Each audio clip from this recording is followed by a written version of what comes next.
تاریخ میں ایک ایسے صحابی گزرے ہیں جن سے حضور علیہ السلام نے بات چیت بنا کر دی، ختم کر دی، ناراض ہو گئے. 3 کے بارے میں مشہور، لیکن ایک میں سب سے زیادہ سخت سزا ہوئی ہے. تقریباً 40 دن گزرے، اللہ کے محبوب نے ان سے بات نہیں کروائی. صحابی ہوں، اللہ کے نبی کی مسجد میں بندھے ہوئے ہیں اور حضور نے بات نہ فرمائی.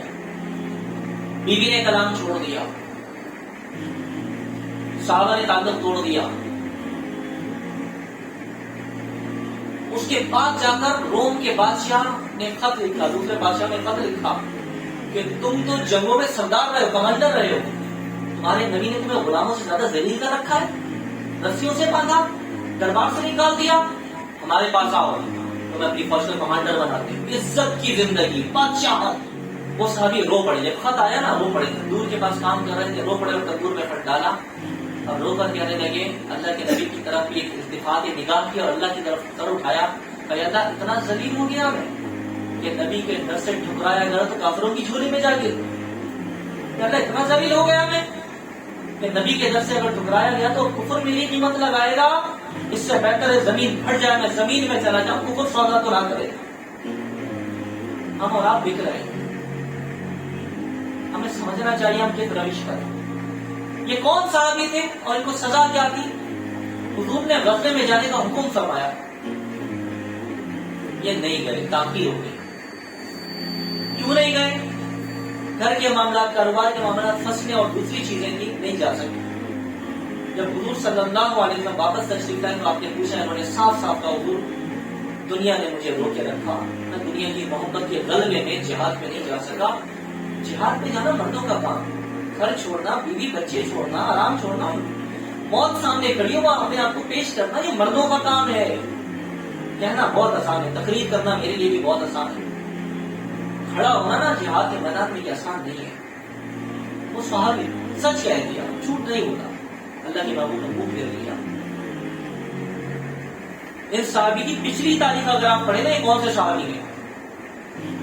جب غزوہ احد ہوا تو سارے کے سارے کافروں نے ایک پورا ٹولہ بنایا اور انہوں نے نبی کریم صلی اللہ علیہ وسلم کو گھیرا.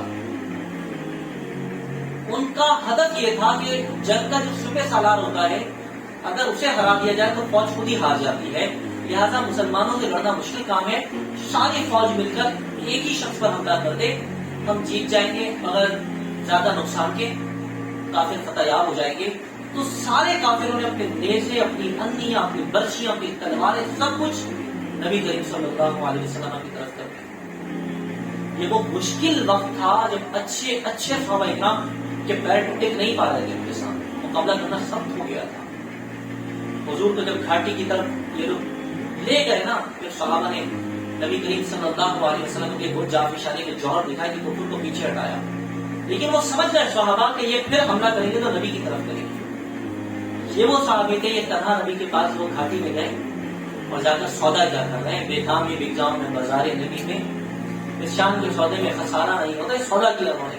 جا کر حضور کے آگے کھڑے ہو گئے ہار مان اور کیا رہے، حضور یہ اپنا جبہ مبارک ہے نا، یہ مجھے دے دیں. حضور یہ جو آپ کا خود ہے نا، یہ مجھے دے دیں. یہ ٹوپی مبارک، یہ کلا مبارک آپ نے سجایا، حضور یہ مجھے دے دیں، یہ سارا مجھے، اور حضور میرا لباس آپ پہن لیں. ایسا بھی ایسا کیوں کرتے ہو؟ حضور سارا کفر آج آپ کے خلاف کھڑا ہوا ہے، میں یہ پہن کر میدان میں آ جاؤں گا، سب سمجھیں گے آپ آ گئے، سارے تیر میرے اوپر ہوں گے، ساری تلواریں میرے اوپر ہوں گی، سب مجھے ماریں گے، کچلیں گے، قیمہ کر دیں گے. حضور میں آپ پر قربان ہو جاؤں گا، آپ محفوظ ہو جائیں گے. یہ سودا کرنا کوئی آسان کام ہے؟ حضور کا خود پہنا، حضور کا جبہ پہنا، تلوار نبی کی لہرائی اور میدان میں آئے. پھر نبی کا لباس ہو تو بندہ ہار جائے. یہ اس کی برکت کی اللہ نے فتح یابی عطا فرمائی. یہی وہ صحابی ہیں جو اگلے جہاد کے اندر دنیا میں رہ گئے. خدا سے پناہ مانگا، اللہ کبھی آزمائش میں نہ ڈال. بندہ یہ نہ سوچے میں بہت کمال کا ہو گیا ہوں، میں نے تو بڑے تیر مار لیے ہیں، اب تو میں ہو گیا اللہ کا ولی اور پہنچ گیا ہوں عرش مولا کے اوپر. اس صحابی سے بڑا ہوگا کوئی آدمی؟ اس سے بڑا امتحان دیا ہوگا کسی کو؟ اس کے بعد جا کر دنیا نے غلبہ کر دیا اور نبی پاک ناراض ہو گئے. پھر اللہ نے آیات نازل فرمائی تو ان کی معافی کا اعلان ہوا ہے. ہم اور آپ کیا زندگیاں گزار رہے ہیں؟ ایک نماز پڑھی تو دوسری چھوڑی، ہم بڑے نمازی ہو گئے. ایک نیکی کر لی تو دوسرا کام چھوڑ دیا.